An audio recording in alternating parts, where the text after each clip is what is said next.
नमस्कार, आप देख रहे हैं न्यूज चक्र। मैं अभिसार शर्मा। आजाद भारत के इतिहास में ऐसी कोई पॉलिटिकल पार्टी नहीं होगी जो महामारी के बीच में चुनावी प्रचार शुरू कर दे। जी हां, ये अतिशयोक्ति नहीं है और मैं बढ़ा चढ़ा कर ये बात नहीं कह रहा हूं। और आजाद भारत ही क्या, दुनिया में कोई ऐसी पॉलिटिकल पार्टी नहीं होगी जो महामारी के बीच में अपना चुनावी प्रचार करे। और वो पॉलिटिकल पार्टी कौन है? वो पॉलिटिकल पार्टी है भारतीय जनता पार्टी। आपके सामने देश की वित्त मंत्री निर्मला सीतारमण, इन्होंने क्या ट्वीट किया है। टाइम्स नाउ का एक सर्वे आया है जिसमें प्रधानमंत्री की लोकप्रियता 8% बढ़ गई है 23 मई की तुलना में, अप्रैल की तुलना में, जब प्रधानमंत्री चुनाव लड़ रहे थे लोकसभा का। क्या कहती है Nirmala Sitharaman? PMO leads India's fight against coronavirus from the front. His popularity is over 70%, finds survey by Times Now. Shows people's confidence in the leadership of Narendra Modi during extraordinary times caused by pandemic. जी हां, मैं पूछना चाहता हूं वित्त मंत्री निर्मला सीतारमण से, निर्मला जी, आपकी priority क्या होनी चाहिए? क्योंकि आपने तो वादा किया था ना कि हम 5 ट्रिलियन इकोनॉमी बन जाएंगे साल 2024 तक, और उसके लिए आपकी फोकस, आपका जोर क्या होना चाहिए कि हमारा जो ग्रोथ रेट है वो 8% से बढ़े। अब वो 8% तो आप हासिल कर नहीं पा रही हैं। आप किस 8% की बात कर रही हैं? ये टाइम्स नाउ का सर्वे जिसमें प्रधानमंत्री की जो लोकप्रियता है वो 8% बढ़ गई है। वो 8% ना सही तो यही 8% सही। जी, प्राथमिकताएं देखिए साहब, मानो इस वक्त महामारी नहीं है, चुनाव प्रचार चल रहा है। और टाइम्स नाउ के सर्वे की क्या हकीकत है मैं आपको कुछ देर में बताने वाला हूं। देखिए, जेपी नड्डा, बीजेपी के अध्यक्ष, Honorable Prime Minister Narendra Modi is leaving no stone unturned to protect and support the citizens in difficult times. His leadership in this fight against COVID-19 is being lauded globally. A majority of Indians have shown faith in his handling of the crisis in the nationwide survey. जी हां, देश भर में सर्वे हुआ है, इसमें प्रधानमंत्री की लोकप्रियता पर मोहर लगाई गई है। टाइम्स नाउ के फिर सर्वे का जिक्र, और देखिए भारतीय जनता पार्टी ने भी उस सर्वे का पूरा जिक्र किया है कि 8% बढ़ गई है प्रधानमंत्री की लोकप्रियता। अब मैं आपको बताता हूं हकीकत इस सर्वे की क्या है। आपके सामने कम से कम, ज्यादा से ज्यादा 600 लोगों से बात की गई इस सर्वे के लिए। इस देश की आबादी 130 करोड़ है। चलिए, आप 1 करोड़ भी पहुंच जाते तो बात समझ आती। 600 लोगों से बात की गई है और खुद यह सर्वे बता रहा है, online survey of 100 respondents from each metro, 100 लोग हर मेट्रो से। All respondents are English TV news viewers. सभी जो सर्वे जिनसे किया गया, जिनसे बातचीत की गई, वो अंग्रेजी न्यूज चैनल्स देखने वाले लोग थे और टाइम्स नाउ के दर्शक थे। मैं आपको एक चीज बताना चाहता हूं दोस्तों, आप सब जानते हैं कि जिस चैनल की इस वक्त हम बात कर रहे हैं, टाइम्स नाउ, उसने पिछले कुछ अरसे से इस सरकार के समर्थन में जबरदस्त प्रोपेगेंडा चलाया है। अब आप इसके दर्शकों से क्या उम्मीद कर सकते हैं कि वो किस तरह की बात करेंगे? मैं कहता हूं सवाल यह है ही नहीं। मैं कहता हूं प्रधानमंत्री की 8% नहीं 20% लोकप्रियता बढ़ गई है। मुद्दा वो नहीं है, मुद्दा है वो संवेदनहीनता। महामारी का हम सामना कर रहे हैं और इस वक्त आप प्रधानमंत्री की लोकप्रियता पेश कर रहे हैं। यह है इस चैनल की प्राथमिकता। चैनल भूल जाइए, मैं कह रहा हूं यह चैनल और यह जो सर्वे जो पूरी तरह से अवैज्ञानिक है, वो सर्वे जिसमें कुल मिलाकर 600 लोगों से बात नहीं की गई होगी, उसका हवाला देके तुम कह रहे हैं कि प्रधानमंत्री की लोकप्रियता बढ़ रही है। और जेपी नड्डा साहब कह रहे हैं कि लोगों के दर्द को समझ रहे हैं प्रधानमंत्री नरेंद्र मोदी। कुछ तस्वीरें देखिए अपने स्क्रीन पर, किस तरह से एक मां अपने बच्चे को गोदी में लिए चल रही है।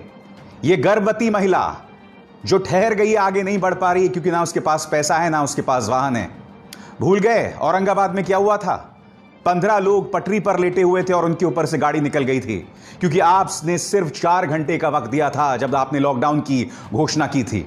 और आज भी इस लॉकडाउन से निकलने को लेकर आपके पास कोई प्लान नहीं है। आप उस लॉकडाउन में गए बगैर प्लान के और आप उससे बाहर आ रहे हैं बगैर प्लान के।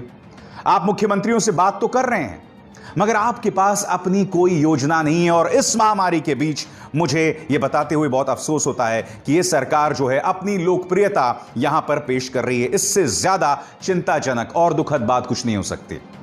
आपकी स्क्रीन पर यह महाशय संबित पात्रा, प्रवक्ता हैं बीजेपी के, उनका ये ट्वीट देखिए और इस ट्वीट के अंदर उन्होंने एक वीडियो डाला है। मैं चाहता हूं आप ये वीडियो देखिए। इस वीडियो के अंदर संबित पात्रा ये दावा कर रहे हैं कि उड़ीसा के जो मजदूर अब गुजरात से निकल रहे हैं, निकलते निकलते वो वहां के जो सरकारी मुलाजिम हैं उन पर पुष्प वर्षा कर रहे हैं। संबित पात्रा, मैं तुम्हें बता दूं कि एक नहीं, दो नहीं, बल्कि तीन बार उड़ीसा का जो मजदूर था वो सूरत की सड़कों पर आया था। वो लगातार ये शिकायत कर रहा था कि किस तरह से प्रशासन उसका रत्ती भर भी ख्याल नहीं रख रही।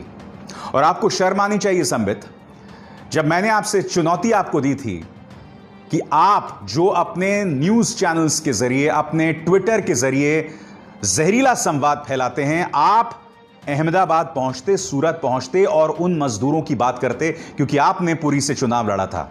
अब जनता ने आपको बाय बाय कर दिया, वो एक अलग बात है। और आज आप इस वीडियो के सहारे, आप खुद सोचिए, जो गरीब जनता वहां से जा रही है वो क्या अपने पास पुष्प रखेगी ताकि वो लोगों पर उसकी वर्षा करे? और आप कर क्या रहे हैं? ये देखिए, एक और इनका प्रोपेगेंडा बताता हूं। इन्होंने राहुल गांधी का मजाक उड़ाते हुए कहा है कि किस तरह से राहुल गांधी कंफ्यूज्ड हैं जोन्स के बारे में और उनके रंगों के बारे में। इन्होंने राहुल गांधी का अधूरा बयान पेश किया है। सबसे पहले मैं आपको बताना चाहता हूं कि संबित पात्रा अपने इस ट्वीट के जरिए राहुल गांधी के किस बयान का कितना हिस्सा पेश कर रहे हैं, देखिए। तो रेड जोन है वो एक्चुअली ग्रीन जोन है, और जो ग्रीन जोन है वो एक्चुअली रेड जोन है। अब ये हैं कांग्रेस के एक प्रवक्ता विनय कुमार दुकनिया। इन्होंने मुझे ये पूरा जो राहुल गांधी का बयान है वो भेजा है कि दरअसल राहुल गांधी का पूरा बयान क्या था। अब आप उनका पूरा बयान सुनिए। अब आप खुद फैसला कीजिए कि क्या इस बयान के लिए हमें राहुल गांधी का मजाक उड़ाना चाहिए या क्या करना चाहिए। सुनिए।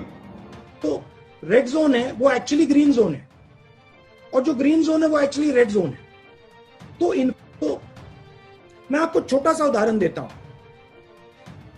ये जो जोन्स बने हैं ये नेशनल लेवल से बने हैं। ये जोन्स स्टेट लेवल पे बनने चाहिए।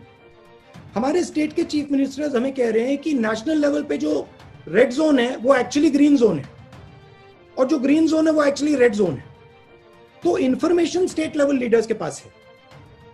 तो जरूरी है कि जो हमारे जोन्स बन रहे हैं, छोटा सा उदाहरण दिया है, जो हमारे जोन्स बन रहे हैं वो एक्चुअली डीएम और चीफ मिनिस्टर के बेसिस पे बनने चाहिए। डीएम के पास इंफॉर्मेशन। तो देखा आपने, एक ऐसे दौर में जब हम सबको एक साथ आना चाहिए और हम सबको एक साथ लाने का कर्तव्य किसका है?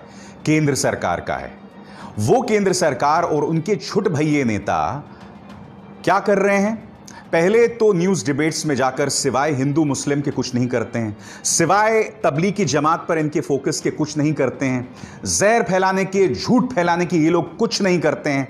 इस महामारी के बीच ये लोग एक सर्वे लेकर आ गए हैं और उस सर्वे का मुकाबला निर्मला सीतारमण दे रही हैं, जिनका काम है अर्थव्यवस्था को दुरुस्त करना। जेपी नड्डा कर रहे हैं, जो कि बीजेपी के अध्यक्ष हैं। सबसे रिच पॉलिटिकल पार्टी है आपकी नड्डा साहब। मैं आपसे एक सवाल पूछता हूं, क्या भारतीय जनता पार्टी ने आपके खजानों में करोड़ों रुपए हैं? क्या बीजेपी ने अपनी तरफ से पैसे दान किए?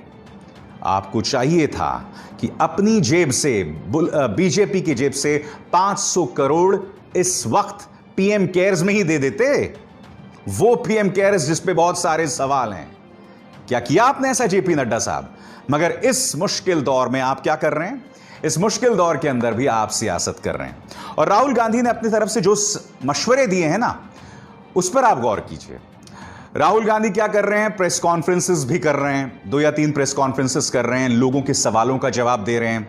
मगर प्रधानमंत्री नरेंद्र मोदी सिर्फ एक तरफा संवाद, राष्ट्र का संबोधन देते हैं, बोलिए थाली बजाओ, ताली बजाओ, मोमबत्ती जलाओ। और लॉकडाउन 3 की तो उन्होंने स्वयं घोषणा भी नहीं की, और प्रधानमंत्री ने अब तक एक भी प्रेस कॉन्फ्रेंस नहीं किया। आप ये सवाल पूछना नहीं चाहिए आपको कि प्रधानमंत्री प्रेस कॉन्फ्रेंस क्यों नहीं कर रहे हैं, राहुल गांधी ये प्रेस कॉन्फ्रेंस क्यों कर रहे हैं? राहुल गांधी एक पॉलिटिकल पार्टी के उपाध्यक्ष हैं, प्रेस कॉन्फ्रेंस करना चाहिए, प्रधानमंत्री नरेंद्र मोदी को जवाब देना चाहिए इन तमाम मुद्दों का जो इस वक्त मुंह बाहे सामने खड़े हैं कि आपकी प्लानिंग कहां है, मजदूर क्यों सड़क पर मर रहा है, आप क्यों सुविधावादी तरीके से कुछ राज्यों की तरफ तो आपका पूरा ध्यान है, पश्चिम बंगाल पर आप हमला करते हैं, महाराष्ट्र पर आप हमला करते हैं, मगर मध्य प्रदेश को लेकर आप खामोश हैं, आप पूरी तरह से खामोश हैं गुजरात को लेकर जहां हालात बद से बदतर हो रहे हैं, और आप इस वक्त भी सियासत कर रहे हैं। बताइए, मैं आपके सामने राहुल गांधी कुछ मशवरे पेश करना चाहूंगा जो उन्होंने दिया है, और मुझे ऐसा लगता है कि बहुत जरूरी है कि इन पर ध्यान दिया जाए। आपके स्क्रीन पर राहुल गांधी ने कुछ मशवरे दिए हैं। आय का सहयोग, सबसे गरीब 13 करोड़ परिवारों का आय का सहयोग मिले, हर परिवार को 7,500 रुपए दिए जाएं। यदि 13 करोड़ परिवारों में से प्रत्येक को कम से कम 5,000 भी दे दिए जाएं तो कुल 65,000 करोड़ की आवश्यकता है, जो जरूरी भी है और सरकार आसानी से इसे दे सकती है। फिर मनरेगा को लेकर उन्होंने कुछ मशवरे दिए, खाद्य सुरक्षा को लेकर मशवरे दिए। अब गौर कीजिए राहुल और भी क्या मशवरा दे रहे हैं यहां पर। वो कह रहे हैं अन्नदाता किसान को ताकत व मदद दी जाए। किसानों को लेकर भी राहुल यहां पर मशवरा दे रहे हैं। 8.22 करोड़ पीएम किसान खातों में 10,000 रुपए डालकर किसान को तत्काल आय सहयोग दिया जाए। दूसरा, गेहूं समेत सभी रबी फसलों को एक एक दाने की न्यूनतम समर्थन मूल्य पर खरीद सुनिश्चित हो। खाद, कीटनाशक दवाइयां और ट्रैक्टर सहित खेत बाड़ी के सभी उपकरणों पर जीएसटी फौरन खत्म किया जाए। उसी तरह से छोटे और मझोले उद्योगों को भी लेकर, बड़े उद्योगों को लेकर, दुकानदारों, प्रवासी मजदूरों, इन तमाम चीजों को लेकर राहुल गांधी यहां पर मशवरा दे रहे हैं। मगर बीजेपी क्या कर रही है? इसको लेकर वो मजाक उड़ा रही है। मैं आपको बता दूं, इस वक्त मेरे साथ कांग्रेस नेता राजीव त्यागी जुड़ चुके हैं। राजीव त्यागी, मेरा पहला सवाल आपसे यह है कि इस वक्त जब देश एक संकट का सामना कर रहा है, हम लॉकडाउन से बाहर आ रहे हैं, उसको लेकर जबरदस्त अनिश्चितता है, निर्मला सीतारमण से लेकर जेपी नड्डा, सभी प्रधानमंत्री की लोकप्रियता बढ़ रही है, उसको लेकर एक सर्वे का हवाला पेश कर रहे हैं। कांग्रेस इसे किस तरह से देखती है? देखिए विशाल जी, जो आप प्रश्न कह रहे हैं कि इस महामारी के संक्रमण के दौरान, इस समय जब पूरा देश परेशान है, परेशानी की हालत में है, कुछ टेलीविजन चैनल्स पे पोल्स दिखाए जा रहे हैं कि प्रधानमंत्री जी की लोकप्रियता बढ़ रही है, तो ये ठीक वैसे ही है कि किसी के विपत्ति काल में किसी के घाव पर नमक छिड़कना और किसी के घाव को खुरच देना बुरी तरह से।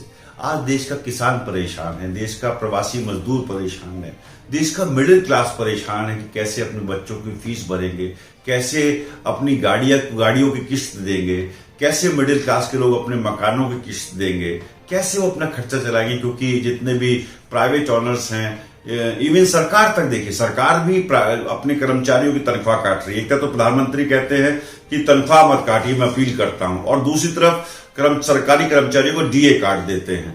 तो ये दोगलापन भारतीय जनता पार्टी का जनता सब समझ रही है, और ऐसे समय में पोल करना और पोल करके चुपचाप दिखाना, तो ये गोदी मीडिया या ये कहूंगा मैं गुलाम मीडिया का जो एक कार्य है, उसको भी जनता बहुत माइन्यूटली देख रही है। विशाल जी, आपसे मेरा दूसरा सवाल यहां पर राजीव त्यागी, ये मुझे बताइए कि राहुल गांधी ने अपनी तरफ से जो जो मशवरे पेश किए, संबित पात्रा सरीखे नेता उसका मजाक उड़ा रहे हैं। क्या इस वक्त ऐसा माहौल होना चाहिए, या आपको लगता है कि दोनों आपस में साथ मिलकर काम करें? ये जो सलीका है, ये तरीका है राहुल का मजाक उड़ाने का, उसे आप कैसे देखते हैं? देखिए विशाल जी, आपने जो ये प्रश्न पूछा है कि राहुल गांधी जी की सलाहों का या कांग्रेस पार्टी की सलाहों का भारतीय जनता पार्टी मजाक उड़ा रही है, तो इसका स्पष्ट उत्तर ये है कि प्रवासी मजदूरों के लिए या देश के 13 करोड़ लोगों के लिए अगर कांग्रेस पार्टी, राहुल गांधी कह रही कि 7,500 रुपए उनके अकाउंट में चले जाएं, तो वो मजाक उन प्रवासी मजदूरों का भारतीय जनता पार्टी उड़ा रही है जो दिक्कत में है। देश के 8 करोड़ किसानों के अकाउंट में 5,000 रुपए चले जाएं, जो कांग्रेस डिमांड कर रही है, या श्रीमती सोनिया गांधी जी डिमांड कर रही हैं, राहुल गांधी जी डिमांड कर रहे हैं, तो ये मजाक निश्चित रूप से भारतीय जनता पार्टी देश के किसानों का उड़ा रही है। देश के मिडिल क्लास का मजाक भारतीय जनता पार्टी उड़ा रही है कि उनकी सैलरी कट हो रहा है, उनको नौकरियों से निकाला जा रहा है, वो दिक्कत की तरफ बढ़ रहे हैं। ये मजाक भारतीय जनता पार्टी निश्चित रूप से मिडिल क्लास का उड़ा रही है। और मैं तो ये कहूंगा, कांग्रेस पार्टी, श्री राहुल गांधी जी जिस तरह से बड़े बड़े इकोनॉमिस्ट जिनको कि पूरा विश्व रिकॉग्नाइज कर रहा हो, और रघुराम राजन जी एक हमारे देश के गवर्नर रहे रिजर्व बैंक के। इसके अलावा और भी इकोनॉमिस्ट से राहुल गांधी जी बात कर रहे हैं। तो भारतीय जनता पार्टी उन इकोनॉमिस्ट का पढ़े लिखे लोगों का मजाक उड़ा रही है जिनको पूरे विश्व में सम्मान किया जाता है। अरे कुछ नहीं करते, मनमोहन सिंह साहब से बात कर लेते प्रधानमंत्री जी। मनमोहन सिंह साहब ने हमेशा देश को राह दिखाई आर्थिक संकट के समय में, तो निश्चित रूप से ये इतना बड़ा आर्थिक संकट आता ही नहीं। तो ये थे राजीव त्यागी। मगर एक ऐसे दौर में जब भारतीय जनता पार्टी इस संकट को भी एक चुनावी प्रचार के तौर पर देख रही है, अपने विरोधी राजनीतिक दलों को टारगेट कर रही है, जो विरोधी पार्टियां जहां राज्य में सरकार है जिनकी वहां उन्हें टारगेट कर रही है, ऐसे वक्त में आप पीएम केयर्स पर सवाल नहीं कर सकते। जी हां, वो पीएम केयर्स नंबर 1 आपकी स्क्रीन पर, इस पर सवाल नहीं किया जा सकता। नंबर 2, क्या आप जानते हैं कि पीएम केयर्स का ऑडिट सिर्फ इसके ट्रस्टीज कर सकते हैं, और वो ट्रस्टीज कौन हैं? खुद कैबिनेट के मेंबर्स, कैबिनेट के सदस्य। तीसरी बात, क्या आप जानते हैं कि पहले से ही प्रधानमंत्री नेशनल रिलीफ फंड है पीएमएनआरएफ, और पीएमएनआरएफ की सबसे अच्छी बात यह है कि जो राष्ट्रीय आपदाएं होती हैं उसको लेकर इसकी भूमिका होती है। इसमें आप जितने भी पैसे डालते हैं उसका एक एक ब्यौरा इनकी वेबसाइट पर होता है। मसलन आपकी स्क्रीन पर न्यूज लॉन्ड्री की पड़ताल, यहां पर उन्होंने बताया है कि 3,800 करोड़ रुपए दिसंबर 2019 में इस अकाउंट में थे। तो पारदर्शिता भी है, मगर पीएम केयर्स को लेकर कोई पारदर्शिता नहीं है। क्या यह सवाल नहीं उठना चाहिए? क्योंकि यह सवाल तो किसी और ने नहीं बल्कि प्रधानमंत्री नरेंद्र मोदी ने भी उठाया था कि केंद्र सरकार की जितनी भी योजनाएं होती हैं उसमें आरटीआई लागू होना चाहिए, जनता को पता होना चाहिए उसका पैसा कहां कहां गया। विपक्ष में प्रधानमंत्री ने क्या कहा था, आप खुद सुनिए। क्या भारत के नागरिक को दिल्ली सरकार के खजाने का खर्च कहां होता है वो जानने का अधिकार है?